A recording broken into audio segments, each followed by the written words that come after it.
Welcome everybody to a Tech Talk number is four? Four, yes. Four. Yeah. I will. Maybe one day I'll remember which number it is. It's okay if you don't, Eve. It's okay. Oh, thank you, Steve, for being so forgiving. So for this edition of the Tech Talk, for this for the fourth edition, I guess, we have Eric Bailey with us, who is going to tell us everything, absolutely everything, every single details, obviously, about accessibility. So I know this is a topic that's very dear to the Collab Lab, and we've explored it in different ways before. But here, I think we have a more of a maybe a practical approach towards accessibility. And of course, Eric is a very good guest for us because he is actually the A11Y project leader. So he knows what he's talking about.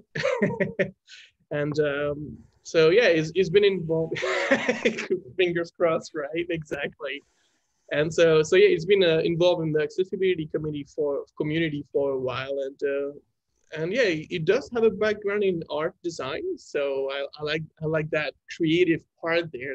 That's very important. But yeah, so he works for A11Y, and by the way, I've learned that A11Y got a grant from the Envision Design Forward Fund last year, so they have a little bit of money there to redesign their website. So anyway, I'll just jump straight into it and say welcome to Eric Bailey, and thank you so much for being here. And yeah, we're ready to hear you. And I guess, okay, before we start, I just want to say to participants.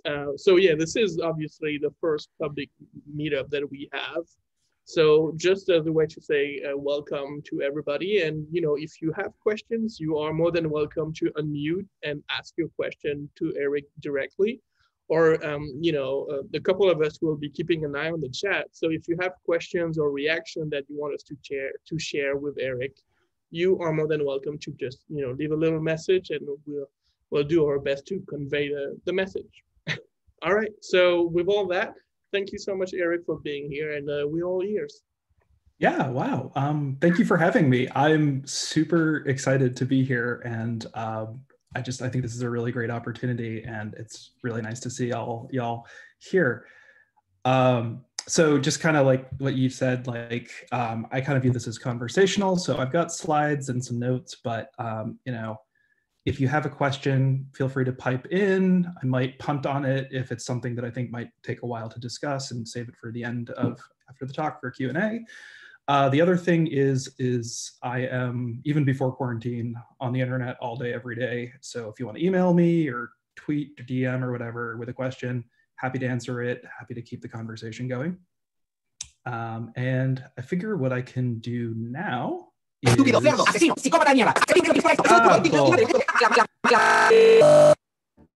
Looks like we're getting Zoom bombed. Cool. Exactly. All right. Never a dull moment on the internet. Yeah, you are good. We got you back. Cool. All right. That's actually my first time that's happened. Yeah. Sorry. It's not your fault. It's the world.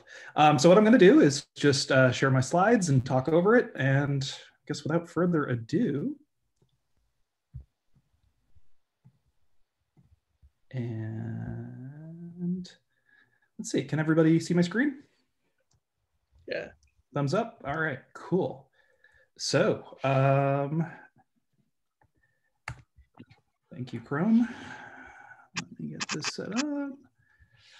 All right, so before we really dig into this in full, what I do want to stress ahead of time is that I'm going to be talking a lot about disability as well as identity and kind of where the intersection of the sense of self meets society. And with that comes a lot of language about how people represent themselves in the world. And so one thing I personally always strive to do is be an effective and considerate communicator. So if the terminology I use is something that does not resonate with you, please let me know either in this meetup or kind of privately if that's something you're more comfortable with. I'm always striving to be better. And then on the flip side, some of the things I talk about may, kind of challenge some perceptions you have about the world. And what I ask there is, kind of take a moment to think about what I'm saying and why I'm saying it and process it. And kind of together we can learn a little bit about accessibility. So let's jump on in. I am a designer at Thoughtbot, which is a consultancy shop. We work on apps and mobile sites. Write for CSS Tricks and Smashing Magazine. I maintain the accessibility project, more on that in a bit. I write for the MDN about accessibility. I live on the East Coast, unfortunately, not the best coast, and I'm super stoked to be here.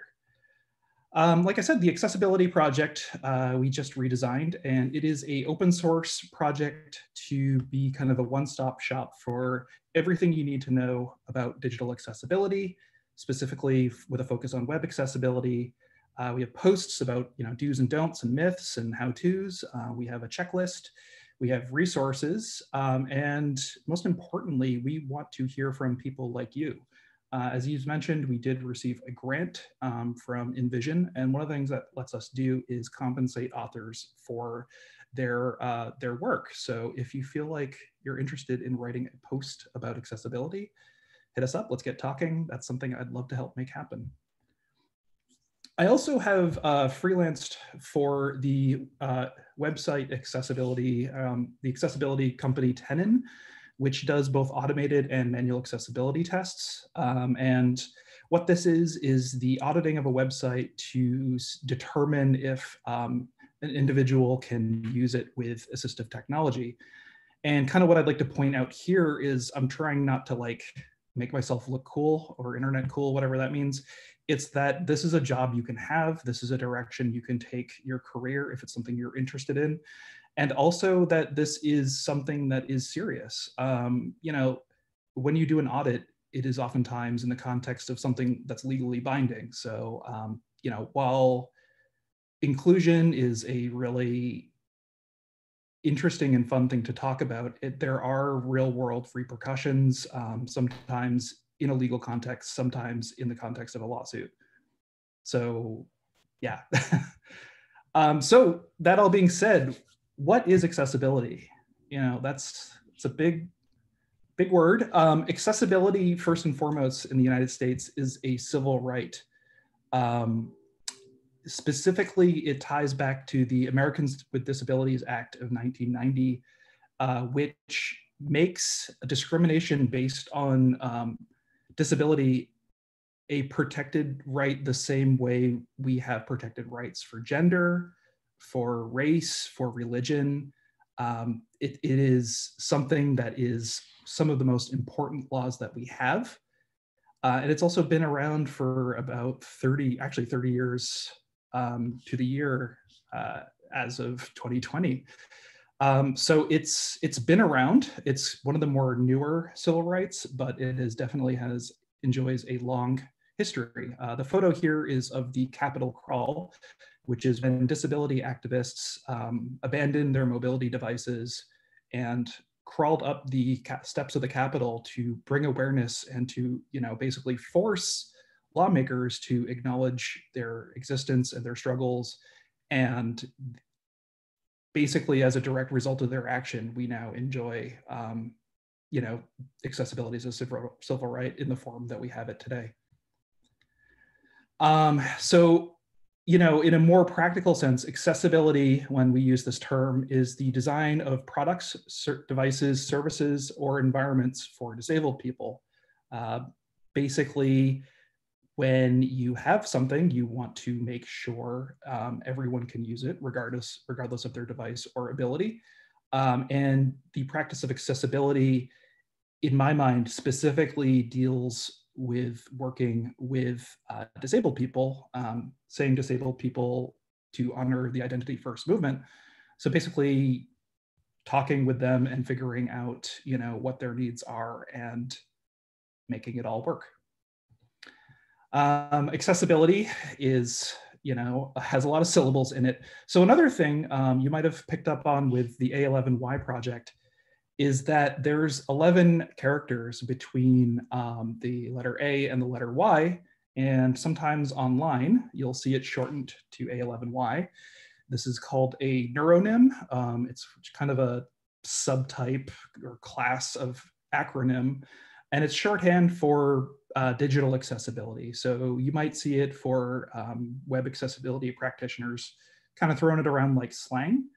And just know that this is kind of an easy way to discover a lot of things about accessibility that specifically relate to the front end and digital design.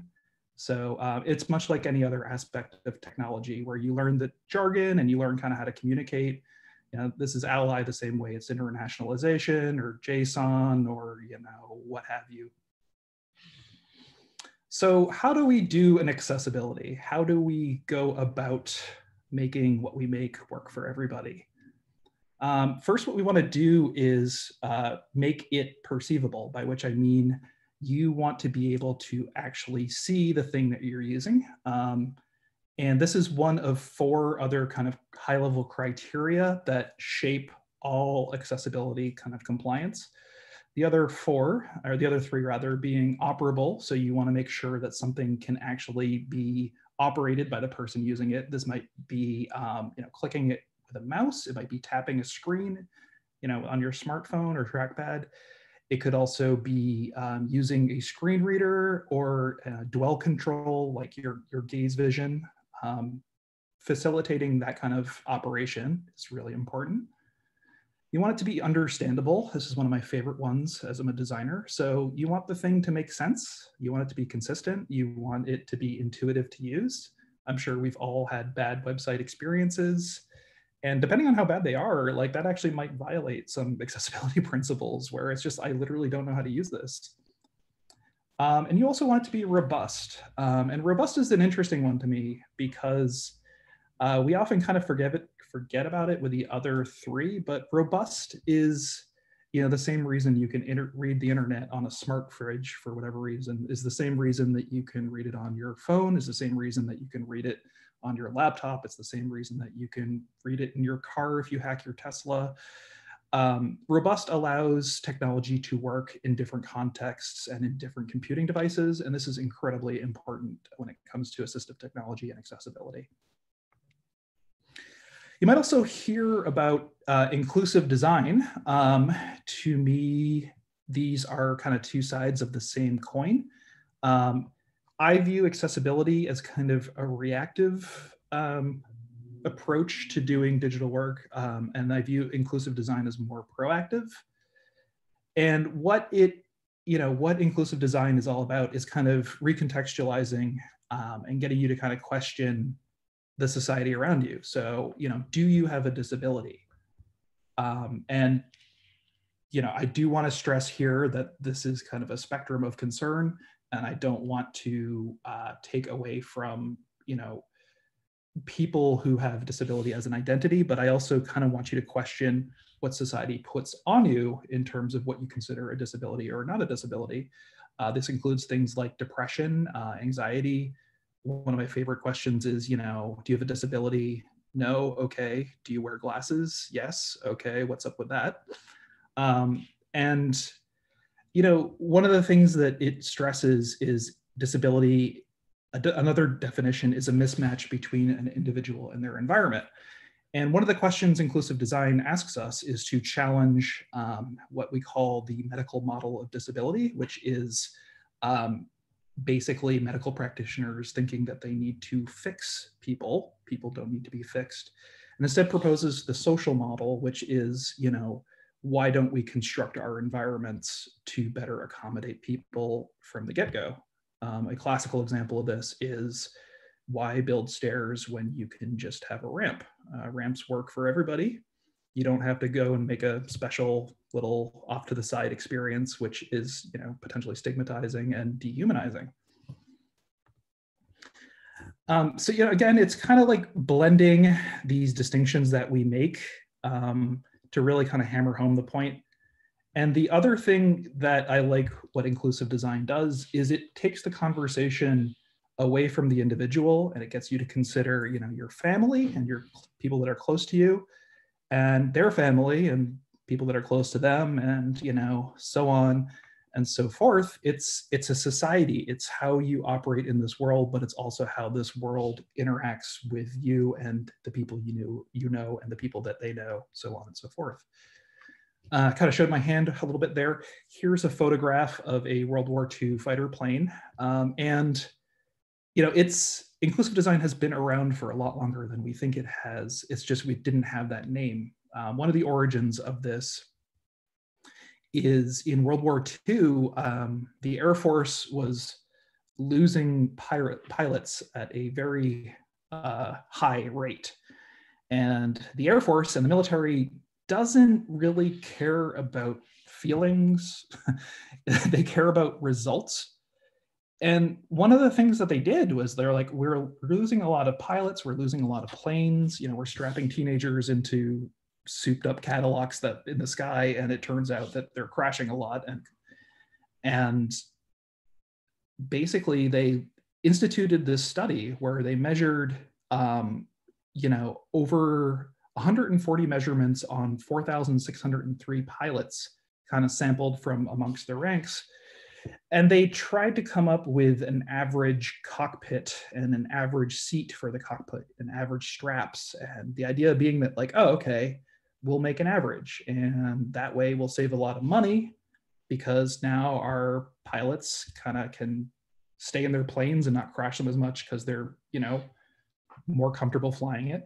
And a really interesting thing happened. Out of these 4,603 pilots, when they presented and had them try the average cockpit for the average pilot, not a single one fit in it, which is interesting. And this kind of approach is actually a response to the prevalent thinking of the day, which is typing, which is that certain kinds of people based off their physical characteristics have and operate and think in certain ways, which is a form of eugenics. And so what they figured out is this approach is just not viable. And again, the military doesn't care about feelings, it cares about results. So they just spent a ton of money to make something that doesn't work. And then they figured out that if they provide straps and belts and mechanisms for pilots to adjust the seats and the cockpit and their position in it, that it actually worked.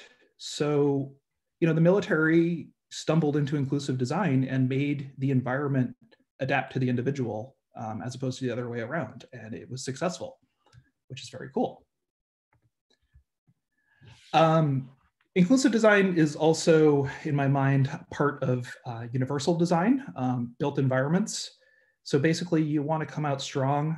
In this sense, it's an architectural term, but build it right the first time, accommodate the largest group of people without needing to use specialized or adapted design. In a universal design context, buildings are also very expensive compared to websites. So the impetus here is to get it right the first time so you don't have to go through costly renovations and refits. The other thing is inclusive design, I feel, is intersectional, which is a theory created by Black feminist scholar Kimberly Crenshaw in 1989. And it's the idea that you have different identities based on kind of who you're interacting with and how you're interacting with them and where you're interacting with them, which is to say that, you are kind of, your sense of self and the way you put yourself out into the world is adjusted based off of your environment. Another example of this is, tying it back to situational disability, where you might be deaf if you're at a loud rock and roll concert. You might be temporarily blinded if you're trying to look at your smartphone out in the bright sunlight. Things to think about. So again, how do we do it? How do we make an accessibility? What you want to do is, again, turn to the inclusive design philosophy. And these are some of the tenets that they come out with. First is you want to provide a comparable experience. Basically, make it work for as many people as possible. Don't overly complicate the way that they go about task completion. You want to consider the situation and how your app is being used. Make sure the context fits to what the person is trying to do. These are considerations like if you know your app is going to be used like in a low light environment, like maybe a movie theater, making concessions so you're not immediately blinded when you tap open your app and it's bright white in a low light environment. Not that we go to movie theaters anymore, but hopefully you get what I mean. You want to be consistent. You want to borrow on the external affordances of the web to help people understand what they're doing. So it's how you know that the text with the underline, if you click it, it'll take you to a place. It's really cool that we understand that to be something that works on every website when we see it, without a lot of instruction manuals that you have to pop open to be like, okay, on this website, how does this work? You want to give control. You want to let, the same way a pilot can adjust their cockpit with straps and levers, you want to provide that similar experience to the person using your product. Don't restrict their ability to zoom in, to magnify. Don't restrict their ability to, change the background and foreground colors, to remove images, to pause animations, all these sorts of things, help somebody actually enjoy the experience of using your website or web app. You want to offer choice as well. There's, the easy explanation of this concept I like to use is like the mail app on your phone. You can swipe to delete a message. You can tap the trash can icon to delete a message. You can tap the little bulk edit button to select one or more messages and then delete them. These are all ways to accomplish the same task, which is deleting email in different ways based off of kind of what works for the mode and the need that you have at hand. You want to prioritize content. Content is king on the internet, and this one's just good design advice, I feel, which is, if you have an app that helps you order pizza, don't distract them from ordering pizza. Let them order pizza, make ordering pizza first and foremost, make it easy to understand that this is you're here for ordering pizza. You also want to add value, and this one's a really interesting one to me, which is how can you make something that makes somebody's life better? Not how you can make something that makes your company's bottom line better, but how does this genuinely enrich the experience of somebody who uses it, and how does it empower them to meet their needs? And when we talk about accessibility, there's kind of like there's the vinegar approach and there's the honey approach. And the vinegar approach is, as accessibility in the United States is a civil right, it is protected. You can get sued for providing an inaccessible website. Notably, Domino's, recently in the news, spent millions of dollars trying to fight this, and it was ruled to be discrimination, so they had to pay a lot of money. And interestingly, they could have just fixed their accessibility issues for significantly far less than the drawn-out legal battle. The other kind of note here is, as there is legal precedent, I would strongly encourage all of you to not use accessibility overlays. And we can kind of get into this a little bit in the QA after, but companies such as Accessiby, which offer a kind of bolt-on accessibility fixing service, actually create more access barriers than they solve. This is something you want to solve yourself in code and not kind of give away to a third party to fix. And the reason here is they treat disability as a problem to be solved as opposed to a way of living life. And it's just kind of categorically wrong. And I heard somebody chime in. Do you mind? Yeah, no, I was gonna say, don't use overlays. That's a tough one because the temptation of the modal is so strong. Yeah. Well, doing it. Yeah. Go ahead. I will say that there are 4, to my knowledge, lawsuits levied against overlay companies currently because of their failure to deliver on their promise. Yeah. So, yeah, let the buyer beware. That is a good deterrent. Yeah. So that's the vinegar, but I'd like to talk about the honey. There was recently a study conducted, and when you take a holistic look at disability, it actually represents opportunity, in that, there's, from this research company, $490 billion in disposable income available in the United States. That's just kind of not being spent based off of our inability to kind of consider disability as part of the product creation process. And you might be thinking, wow, that's a really big made up number. And I'd kind of like to turn this back on you and say, like, this is such a revolutionary concept. It's such a radical way of thinking about things, that it's something that we just kind of honestly overlook a lot. On the screen here is the Hansen writing ball, which was made in the 18-somethings.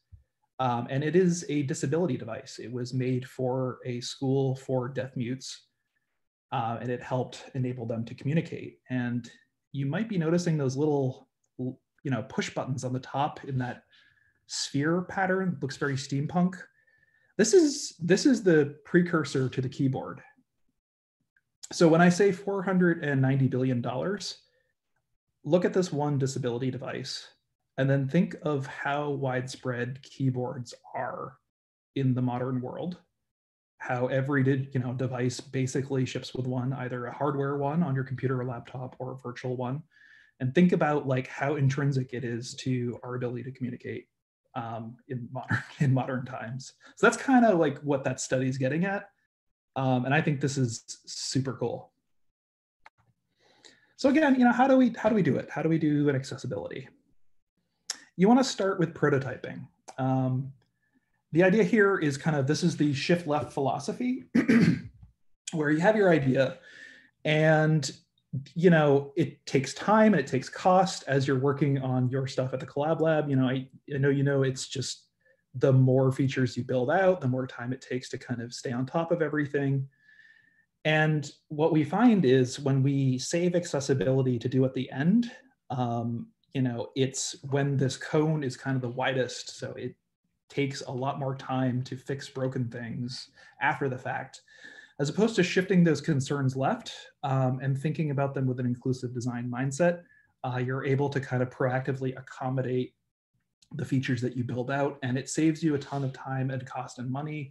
It also makes your product a lot more attractive to a larger amount of users. It's a win-win. The other thing to kind of think about here is that you live in a bubble. You think your own idea is awesome, but you need to understand that you live in the world, and with that comes bias. All sorts of different biases based off of how you were raised, who what you believe and don't believe. And so one of the things you can challenge there is to put your ideas out in front of people, even if they don't look great, and just see if it makes sense to them and see what they like and they don't like. And then also, use a wide pool.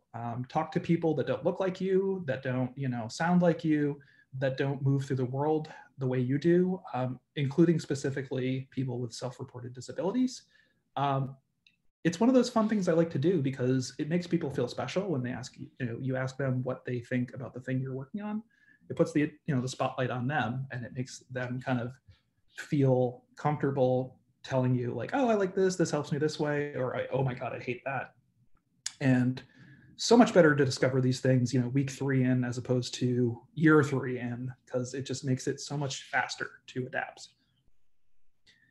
The other thing here, pardon me, I'm going to go back to World War II again, is survival bias, my favorite bias, which is, again, in World War II, the Air Force was like, man, sure wish we didn't lose all these planes to bullets. They're expensive. We don't like that. And so they're like, how do we make these planes not get shot up so much? And they're like, well, the ones that come back, there's all these bullet holes. So let's put armor on the places where there's no bullet holes. On where there's bullet holes. And that way, if it gets shot, there's going to be some armor there. So therefore, our planes will come back more. And they didn't. They're like, what the heck is going on here? This is statistics. And then somebody had the genius idea that the planes that make it back are the ones that make it back. And they're the minority. So instead, put the armor where the bullet holes aren't. And it turns out that helped the survival rates, which led to more planes not getting lost, and more people living, which is something cool in my mind. And think about that the way you think about what you work on, and the way that you move through the society. You know, you only see the people and the products and the ideas that made it, but that doesn't diminish their value. And more, what I think you should do is question why these are here and who has influence over that and what you can do about it. The other thing you might have been talking about are personas, which are little distillations of potential users for your product. And on the slide here is a candy bar. And kind of what this is a segue to problems with personas. So on this slide, we have, you know, a prince of England and a heavy metal musician. And from a demographic perspective, they're both male, they're both 70 years old, they're both English, they both have children, they're both wealthy, they're both married, they both remarried, they both own real estate, they both like to take vacations in the Alps, they both listen to music, and they both like dogs. Yet these are drastically different people. And the problem here is we try to generalize, you know, human beings' experiences. And when you start to generalize, that creates problems. So instead, you know, tying back to our candy bar metaphor, what we want to do is dig into motivations. So, you know, when in a situation, I want to, you know, do something so I can get something. And that's so I can get, that's the real kind of key here. So, you know, they both want a candy bar, but they don't set out to be like, I want to buy a candy bar. It's maybe when I'm in a grocery store waiting for the checkout, you know, I want to get a candy bar so that I can like get a little sugar rush and ease my boredom. It's those underlying motivational factors that we're trying to really dig at. So while you construct your personas, keep in mind what somebody's really building towards. I would also advise you to, if you are creating personas for your product, to incorporate disability as a characteristic and not as a specific persona itself. That's kind of just doesn't sit right with me, and it kind of trivializes the experience and tokenizes it. So instead, you know, again, it's a way of looking at the world. You also want to do some empathy mapping. I kind of touched on this earlier. Talk to people. People will tell you what they think. Just kind of keep their underlying motivations in mind. Okay, so cool. So that's a little bit from the design perspective. So again, how do we do this? How do we make an accessibility happen? You want to use plain language. This is one of the most effective things that you can do. Most of the web is written content, and you know, for multiple kinds of considerations, text is great. It can be translated, it can be copied and pasted, it can be manipulated. You can zoom it, you can, you know, adjust its color so it makes it more legible for you. And then within the language that you're using itself, the more simple that you can make it, the more easily understood it is by a wider range of people. And, you know, kind of things to think about here is like English as a second language, or, you know, a situation where you are a primary English speaker, but maybe it's a completely new subject that you're learning, say development, and you want to communicate abstract concepts and jargon in a way that actually makes sense to people so they can figure out how to do this sort of thing. Plain language, great, awesome. Hire a copywriter, work with a copywriter, they'll blow your mind. You want to refine your user experience. You know, all these kind of bullet points, and I'll be sharing the slides later, it's just make things as streamlined as possible, make them as obvious as possible, make things distinct, make the chunking and hierarchy of information progress in a logical way, put the important space up top, and then test it, you know, go through it with beginner's mind and say, does this make sense? You know, if this was not something that I've been working all day, every day on, and I'm just using it for the first time with a beginner's mind, like, does this work? Does this make intuitive and logical sense to me? You also want to kind of refine your typography. You know, text is king again. Use a typeface that's friendly to situations or disabilities such as like dyslexia. So distinct letter forms, make sure that your L's and your number ones look different. Make sure that your zeros and your capital O's look different. You know, you want to restrain it. So don't pick too many fonts because then people start to question what's going on. Make sure that type size is good. I don't want to have to squint to, you know, read your stuff. You know, a little bit bigger is always in my mind a little bit better than a little bit smaller.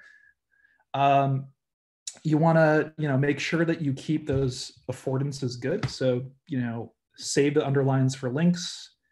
You know, when you do shift your type size around, make sure it corresponds with things like headings and like different hierarchical changes in your content flow. Color choices are something that you also want to spend a lot of time thinking about. Color has a lot of meaning in a lot of different contexts, you know, especially culturally.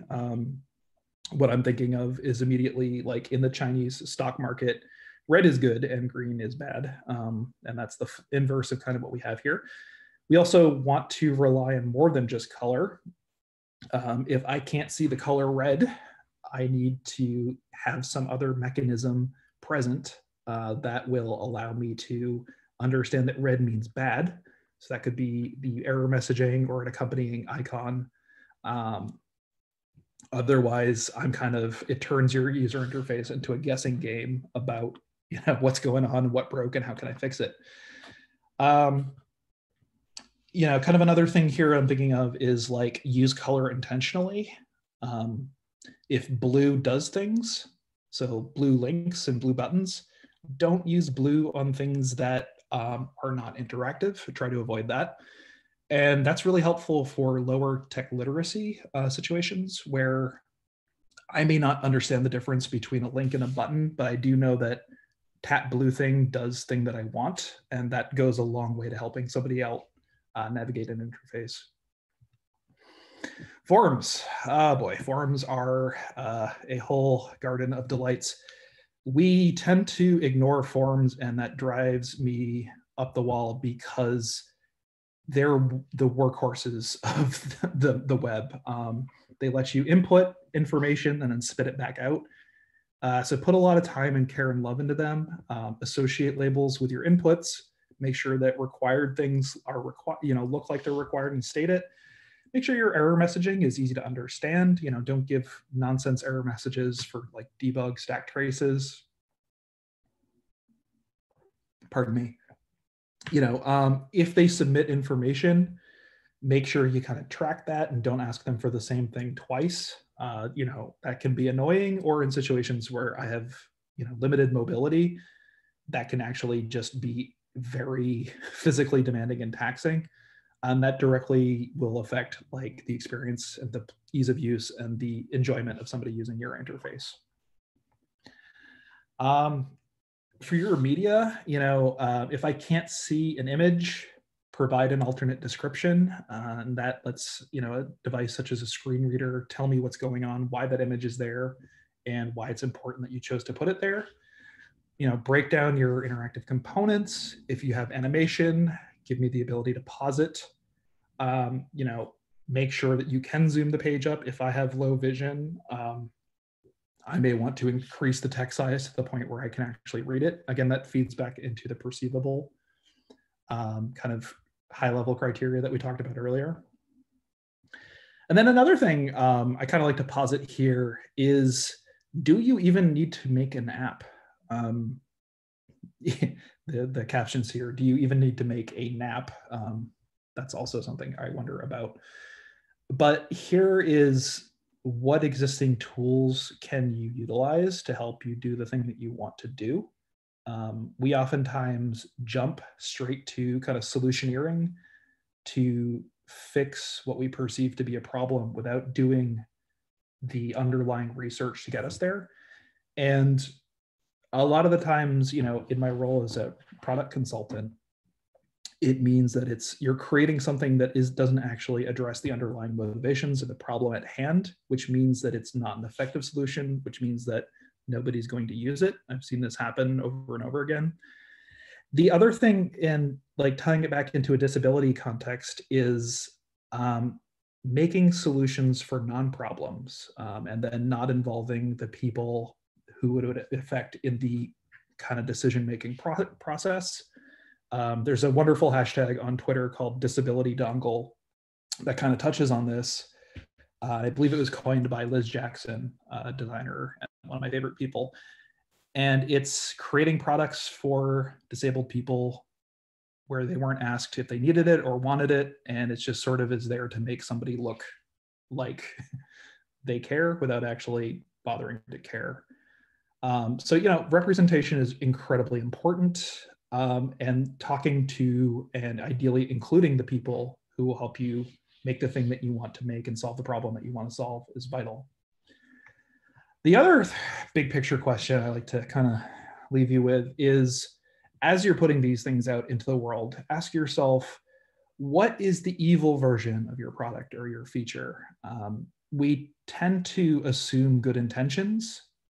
And as we've kind of seen with Zoom bombing earlier, I swear that wasn't a plant, people will try to break and subvert and abuse the tools you put out into the world to do harm and to kind of exercise control over other people. So start thinking about, as you build out these features, how would somebody abuse it, and then what you can do to proactively address that. If you have a messaging system, assume that could be a vector for harassment. So give people the ability to block and to mute. If you have something that deals with financial information, make sure that the data is secure because somebody could use it to kind of break in and blackmail or extort. Those kinds of things. They're not comfortable things to think about, but software is now incredibly mature. It's successfully eaten the world. We live and breathe it now. So it's something you do need to think about. We're past the point where we can be naive. And that's kind of, ending with a little bit of an abrupt end there, but hopefully this gives you a big picture kind of thing to think about for accessibility, for disability, for inclusive design, for, kind of an ethical and, responsible approach to building digital products. Again, thank you to the Collab Lab for having me. It's a real pleasure to be here. And my contact information is on the slide. It's ericwbailey.design, eric.w.bailey@gmail.com, and @ericwbailey on Twitter. If you have questions or you want to kind of get a gut check on something or chat through something, I'd really be excited to talk to you. Thanks. Thank you so much, Eric. And I love that .design domain name. That's pretty cool. I didn't know that was an option. Oh, I have a gimmick domain problem. It's bad. Thank you. Yeah, that was a great presentation. We got some cheers from some participants, and like some cheers on the video, some reaction, and also in the chat, people saying thank you. Again, thank you very much. And I do have one question that Sail, I hope I'm pronouncing the name right, but I wanted to ask in the chat, and she's curious about, if you don't have a disability, what can you do to maybe put yourself in, so maybe I should read the exact question. So they are saying, like, one example I can think of is the no mouse challenge, which prevents you from using a mouse to simulate a keyboard only experience. And so the question is, are there any tools or methods that allow you to experience the web from the perspective of a certain disability? Yeah, that's a really good question. And it's actually something that I've done a lot of learning about. Yes, you can do things like no mouse days. You can do color blindness simulators. You can do install a screen reader and try to use your website with your eyes closed. But the thing that I really want to stress here is that, human psychology is a really weird and complicated thing. And for a lot of these simulation exercises, one of the interesting things that happens, and there's been research done about this, is that it actually diminishes your sense of empathy. And this is really weird and surprising, but kind of what happens is you spend, an hour not using your mouse. And you're like, oh, that was annoying, but I got through it, and I know that at the end of it, I can use my mouse again. And that is not reflective of potentially living your entire life disabled in a way that like this is how you operate the world. And so what I'd say to you is it's good to try these things out. It's good to figure out how different ways of interacting with the web work. It's also good to read about it and to talk to people, and ideally include them in the product creation process, as well as the testing process, as well as like after you launch it out into the world, because there is intrinsically no way to know that lived experience, and it's a disservice to to somebody to assume that you do. So I'd much rather ask them what they think, and then ask them how they do it, and then see if you can work something out. I might just add a little bit to that, Eric. Great presentation. This is amazing. And I just want to echo kind of what you're saying, because a lot of developers, like especially if you're on a Mac, VoiceOver is included. I'll turn on VoiceOver and I'll try to figure out how to use it and some things. And I feel like that's better than nothing. But you're kind of saying maybe it's not better than nothing, but it's very different than someone who uses a screen reader every day and is really fluent and has a big sample size of websites that they visited and kind of know what works and what doesn't work. So there are actually, there are companies that have, actual people with disabilities use assistive technology all the time that you can contract and have them actually review your stuff too. Yeah, I'd like to read out this comment from EJ if I could, because holy crap, it's good. The impact risks is complex. If you do not approach disability demo exercises with full compassion for disabled humans, you run the risk of thinking ableist things and taking the wrong learnings back to your product. And as somebody, I consider myself abled, and I would like to name the word here of ableist and ableism, which is discrimination for disabled people. And it's a bias that's we're indoctrinated into, and it's something that like I keep questioning and learning more about. Yep. I know Rachel. So I can speak. I promise. Rachel was asking about if there were tools for color palette and maybe color contrast as well that you would recommend using. Yeah, I have resources on the end of these slides, and I'll be sharing them out afterwards. I'll email you, but there are tools out there and I love them. What pops immediately to mind is Stark, which will basically, you push a button and it'll go, this is a good contrast ratio, you can use this, or this isn't good, people won't be able to see this, and you don't have to do any math. It's great. This is where technology is really cool, where it does all the like tedious things for you to make the fun parts even more fun. There are also tools out there where you can plug in one color and it'll generate a whole range of colors for your UI that are all nice and accessible and passing contrast ratios and stuff. So I'll make sure that you get those links. Awesome.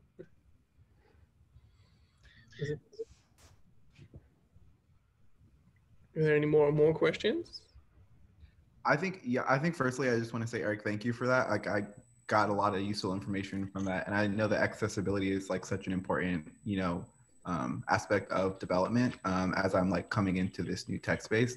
I'm curious if you have any like either anecdotal like kind of insight or any advice on like kind of bringing up these conversations like in a workplace, because I find that oftentimes, especially in like I've primarily worked at larger companies, it sometimes can be difficult to get people to focus on issues of like diversity and inclusion when it doesn't necessarily like positively impact the bottom line like in an immediate way.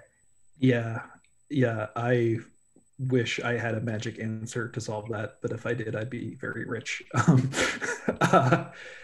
You're going to eventually run into the question of somebody's going to try to make it in terms of numbers. So like, can we not support, what's the minimum support threshold? Like how many are I hate this term, but acceptable losses if we don't support them.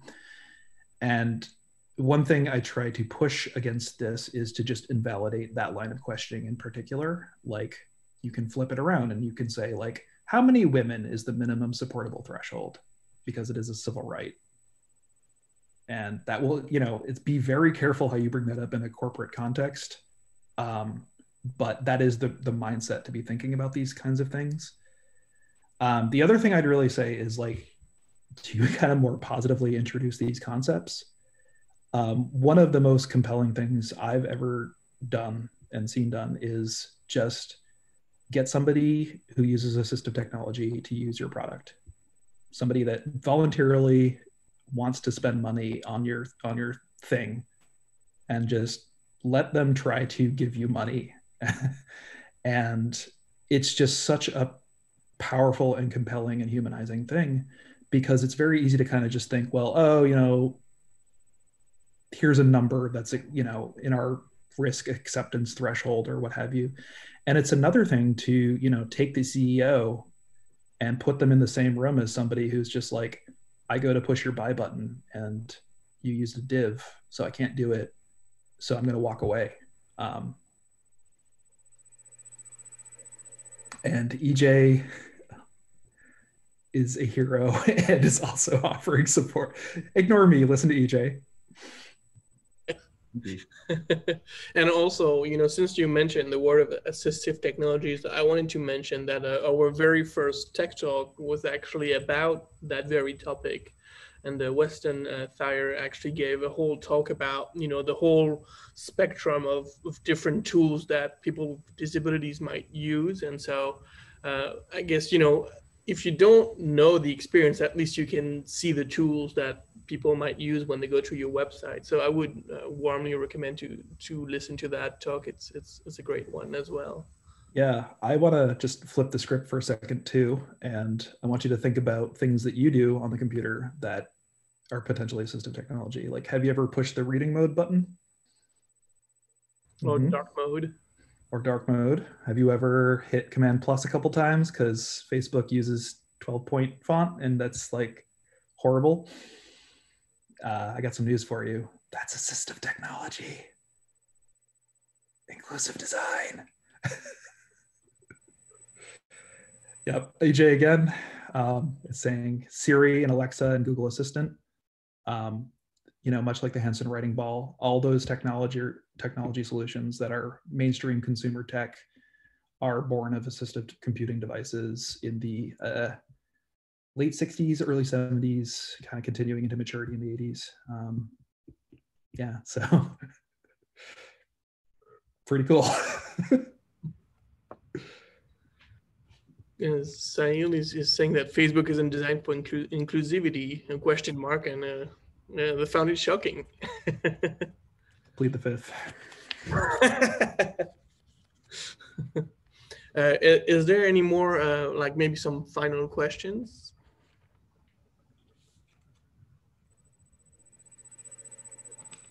Or we all questioned out? Can I ask one more? Oh yeah, absolutely. Go ahead. This might be similar to Shane's question, but you mentioned how universal design, I think you mentioned that it requires more upfront planning. And I was just wondering how that fits into, it seems like there's kind of the agile trend has taken over of just putting a product out there and kind of iterating on it. Mm-hmm. And do those things kind of, are those things in conflict, or do you feel that software products are they trending more accessible, or do you feel like those trends are sort of in conflict and it's going the other way? Like what are you observing in the market in terms of accessibility right now? Yeah, so inclusive design also has a bit of a marketing bent towards it, which is a lot of the times the same kind of people you're going to be entering in. It is, what I do like about the term is it is popularizing a lot of the practices of accessibility and making them something to be coveted and desired, as opposed to something punitive. And so like in a agile, MVP mindset, I don't think these two concepts are antithetical. So, when I myself am working as a designer, I'll start, with a interactive low fidelity prototype, but I'll make sure the color contrast is good. So, you build these primitives from a solid foundation. We also make digital like interactive prototypes. So when I take it to code, you're going to get a really not so polished looking version of the thing that I want to test, but it's going to use button elements, it's going to use heading elements, it's going to use progressive enhancement. And it's just like, in my mind, it takes a little bit of extra work, but the more you do it, the more it becomes second nature. And it's been, anecdotally, one of my favorite stories is, I did get a user testing participant who just like needed the money. So they were using the service, but they just got their pupils dilated. And so like I'm talking with them and watching them just blow their screen up to like 400% so they could read it, so they could collect their, participation fee. And we were able to successfully use the product and collect feedback. And it was cool. I enjoyed it. It seems like James has more of maybe a technical question about the, so you mentioned forms, and so James was asking about the input field. So when you want to have something required in your input, do you just use a required attribute, or do you also need the ARIA label, like the ARIA required equals true label? Yeah, required should be sufficient for most cases. There's, as with anything on the web, it depends, but the required attribute on an input element is tried and tested and true, and it has wide and deep support. I'd also encourage you, if this is something you're curious about, like fire up VoiceOver, check it out, see what it reports, then maybe do a little research, but like experience it yourself just to see how it actually plays out. That is such a good point, because this is also, part of development is like you do a lot of debugging. So you just try and see, oh, does that look right? Is it okay? And I guess there's no reason not to do that as well for accessibility. Yeah, so much debugging. So much crying. All right, maybe we can take one more question if there is one. Otherwise, we'll just close it and say again a big thank you, Eric. That was a very informative presentation. That is, there's so much to do. There's so much to do in terms of accessibility, and it's a mess out there, unfortunately. Yeah, if I can say one more thing, is just a little goes a long way. So don't be afraid of like analysis paralysis.